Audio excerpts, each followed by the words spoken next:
obviously, the first and most humongous thing that we need to talk about this week was the Mandalorian episode or chapter 16, episode 8, season 2 finale. Yeah. Spoilers. Oh my gosh. I even if you're not happy about this, you have to give them credit because I never saw that twist coming ever. Like, I knew Luke might show up from the beacon, but I did not think he was going to show up this season. So, props to Filoni and Favreau for that. Yeah, absolutely. I honestly, I didn't see that coming as well.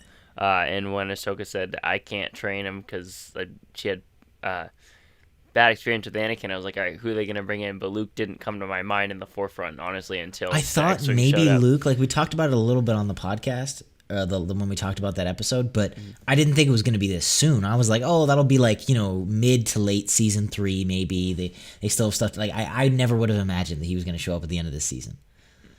Dude, I didn't even when the X-Wing showed up, I didn't think it was him. Like, I thought they were going to do a reveal where, like, the one X-Wing showed up and they were going to be like, oh, is that all there is? And then, like, more X-Wings are going to come, or something. There's going to be, like, something like that. Like, I didn't think it was him until he got out of the ship, and then I was like, no way. And even then, I kept watching because I just wasn't convinced. I was like, there's no freaking way this is Luke. Like, no way. And then there was a green lightsaber, and I was like, oh my gosh. And then he had the glove, and I was just like, oh my gosh. But what did you think about the episode overall? Overall, I loved it. I felt like this was really one of the best episodes they put out there as far as just storytelling, pacing. It felt very cinematic, and we've said that with a couple episodes in the show, but I feel like this is the one where they really put it all in there. By far was the most cinematic. Dude, the coolest shot of the whole episode was when freaking Slave One pulled up in front of that ship. Dude, that was so badass. It, like, popped its head up like it was like a monster or something. Oh, that was so cool. Yeah, dude, you're right. It was a solid episode. I was exhausted when I first watched it because I tried to watch it at midnight and do like a live watch party, which kind of failed. But it was a good episode. I was a little bit freaked out by the Luke thing. I think it's just because it's not Hamill, and I know that's like it looked decent, and so I think it was a little bit less emotional for me just because there was a part of my brain that was like, yeah, but that's not Luke, Yeah, and I'll be honest with you, I'm kind of, through Collider and their videos, I've been kind of jaded by deepfakes, so I was more used to it. But if I had never heard of it or had never seen it or didn't know what a deepfake was, I've been like, what the hell is that? I'm so thrown off. I mean, I've seen deepfakes. It's just like, even with that, you're like, but it's not. Yeah. It's not Luke. Like, I almost feel like if it was a real person, I know this is stupid, but like, there's a part of me, it's like, maybe if it was Sebastian Stan or something, I would have just been a little more convinced. I'm not sure. There was just a little bit of separation from kind of the emotion of the moment for me. Yeah, but, I mean, also, Hamill's over 50, so, I mean, you can't go backwards, and I get that with Carrie Fisher. We did that for one moment in Rogue One, and it worked. But here, I feel like it didn't as much, but it didn't need to. I don't know why they didn't try the de-aging technology, to be honest. Because they use that for Marvel a lot, and it works real well. Like the Kurt Russell in Guardians of the Galaxy 2 looks amazing. Yeah. And I think that's the best way to do it. Because the deepfake's just a little bit disconcerting. But I mean, look, I'm complaining about details. Overall, you're totally right. It was a sick episode. It was epic. It was the biggest budget, kind of most epic episode I've ever seen on The Mandalorian. Like the TIE fighters flying out and the whole battle, like that was so well done. The fight between Mando and Moff Gideon was badass. Do you get some of the stuff with the Darksaber? That's something I didn't really get. Not really, to be honest with you. I'm not as familiar with the canon, but because that didn't completely make sense to me. Like I'm a little bit familiar with the canon, but from my understanding, Sabine Wren gives Bo-Katan the Darksaber in Rebels. Yeah, like just gives it to her, and so I don't see why the Mandalorian couldn't do the same thing, or even like he doesn't kill Moff Gideon, right? So like, couldn't he just have like Bo-Katan like punch him and then him be like, sorry, I yield, and give her the sword? Yeah, pretty much. The way it seemed was kind of like they built it up as like this big tension thing, but I was like, why can't she just like slap him and then he gives it to her? Then if we need to be like technical, like Yeah. I just kind of misunderstood that. If anybody knows more about that, I would be interested. Just because I was like, oh, okay. I mean, this doesn't seem too hard, Bo-Katan. Calm down here. No, it seemed kind of complicated, but it also seemed like it could have been solved Yeah. fairly quickly. It was a little bit contrived, I think. Like a little bit of contrived that's the tension. And I was like, I wish they had killed Moff Gideon, to be honest. Yeah, Because I don't know really- where they're going to go from here. Exactly. He says like, "Oh, I got what I needed from the child." Do we know that's true or not? Like, he clearly was lying about sparing the child and the Mandalorian. So, I don't even know if that's true. Maybe he has a limited amount of blood. They clearly ran into that problem earlier in the season. So maybe he's not done with Grogu. Is he going to return as the villain for season 3? Like, I just can't imagine Moff Gideon standing anything close to Luke Skywalker. Like, dude, now that Luke Skywalker's in it, it's like, dude, you can't do anything, man. It's Luke freaking Skywalker. Like, you saw how he wrecked all of those Dark Troopers, and then you can compare that to how Mando barely killed one. It's like, dude, Luke Skywalker would kick the entire Empire's butt. He did. That's what he did in Return of the Jedi. It's like, he could do that again with a smaller Empire. Well, yeah, so I don't know. That's the biggest thing for me is I'm very interested to see where this goes, and I actually have no idea. Like, are they gonna split the storylines? Is it gonna follow Mandalore? I actually would enjoy that. Is if they kind of discovered some of the lore of Mandalore, and they followed like Bo-Katan and Din and kind of those people, and like the taking back of Mandalore, and then maybe had like Baby Yoda in the background or something like that. I'm not sure. Yeah, I agree with you. I much prefer that as far as the continuation of a series. Because we've had the arc, we've had Grogu and everything, and it's great because now he's back with Luke or with Luke, and now they can go do their thing, and he can get trained properly, and then.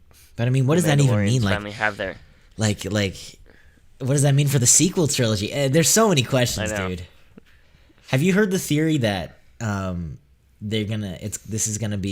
sequel trilogy is gonna be an alternate universe? No, I haven't. I actually think that's a really interesting theory, and I think that theory would solve a lot of problems. Like, it would solve some of the continuity. I don't know. It would be interesting. Yeah. Like, there's a part of me that's like, that's dumb, but there's a part of me that would be really excited because Dave Filoni focuses a lot more on. He has used a lot of the Legends material. Mm-hmm. And I really like the Legends material. Like, some of the stuff with Luke Skywalker and even his wife being like the assassin for Vader. Like, there's some really interesting storylines that I liked about Legends that I would love to see brought back into canon. And they could kind of do that with an alternate universe. Oh, for sure. It's something that we could take it into a different direction. Much needed, in my opinion, as far as the possibilities we have now as far as going forward in this post Grogu era. Really, I'm super excited because I want Mandalore. I want to see all that. I want to go there and I think that could be really cool. Complications with the throne, and we can even get to like Black Panther, for example, explored a lot of that with the politics and the era of Wakanda and how that worked to the ruling, the hierarchy. That whole thing I found super interesting. You kind of have that here with the Darksaber, or a chance to do something in that vein here. And that was probably my favorite part about Moff Gideon. This is his best moment, I think, ever, was when they were in the cabin on the control deck, and he was talking about how, like, he was making fun of the Mandalorians and their practices, and he was like, oh, you guys are savages. And I was like, it was just such a good job of like explaining the rationale of somebody coming from the Empire, and that was such a way to look at it. But it was super cool. You kind of saw it from his point of view for a while, and I kind of agreed with him too. I was like, this is dumb. Why are we, like, who cares about the Darksaber? Why are we fighting over it? It was a really cool moment. It was well done. Yeah, and I think that throughout the season they had little bits and pieces here of the Empire and really the whole divide in it. Because of course in the original trilogy, a lot of us like, oh, they're just the Empire, they're one thing, they're one person. But really here through this season, they really kind of depicted that as far as different hierarchies and people who didn't always agree with what they were doing or didn't like how they operated. And I think that's super. And they did cool a really good job of explaining like something that big wouldn't just go away. And even in season 1, you were kind of like, what? The Empire's back? But I think this season they did a really good job of kind of covering that and giving you an idea of, like these little pockets of empire that still existed, and it's like that makes sense, in a gigantic galaxy. Like when you win, something like the empire just doesn't go away. But also, I'm sorry, my favorite moment ever. Can we talk? Boba Fett is getting his own series. That's amazing. Even if it's going to be a mini series, that freaking after credit scene was the coolest thing ever. Okay, I want to see the Book of Boba Fett. I am so like, and this is I am such a Boba Fett fan. I was more excited for this than even Luke Skywalker, and I know that's blasphemy among Star Wars fans, but freaking Boba Fett, he's been so cool this season. These last 2 episodes, we honestly didn't see enough of him. Every part that I saw of him was amazing. He's just so cool. I'm so excited, dude. I think that's the perfect way to do it, is like a little mini series. I think it would be too much to do a full show. Some people were saying it was going to be season 3 of The Mandalorian, which is not true. It's going to be its own mini series. I think that's the thing I'm most excited for on Disney Plus, hands down. Like, that's just going to be amazing. I can't wait. Oh, for sure. I think finally he gets his time to shine, but I feel like in the right way. As far as his new series, because we've established it. He's made his way in, sort of like ScarJo in the MCU, as far as getting established, making her peace, and then now having her own movie. I think that's the way to do it. Ahsoka, same thing, as far as weaving them into the lore and then letting them do their own thing. But here, I think the whole arc with the suit and everything was placed and timed perfectly, and then now he really gets his own opportunity to do what he wants, and I think that'll be amazing as far as I'm just psyched. I'm psyched. I'm so happy. I could not be happier with how Disney handled Boba Fett. I was worried going into this. I didn't think they would do a good job. They handled him so perfectly. He's such a badass. The only thing I think I disagree with was I think he would have kicked that Mandalorian lady's butt in the bar. Beyond that, he's just been so cool and so savage and so vicious, and just everything that anyone who ever watched Boba Fett as a kid and loved him could have asked for. So that was just the coolest thing ever. Oh, for sure. So we'll see. Yeah, we'll see what happens with season 3, man. You got to give the show props for ending season 2 where I have no idea where the show is going to go. Like, I actually have no idea what they're going to do next, which is awesome. I'm kind of on my toes, and I'm excited to see what they do next. Yeah, the possibilities are out there, and we've finished one arc, and now we can go. I mean, the possibilities are honestly endless. Like, because they've had Luke Skywalker in it,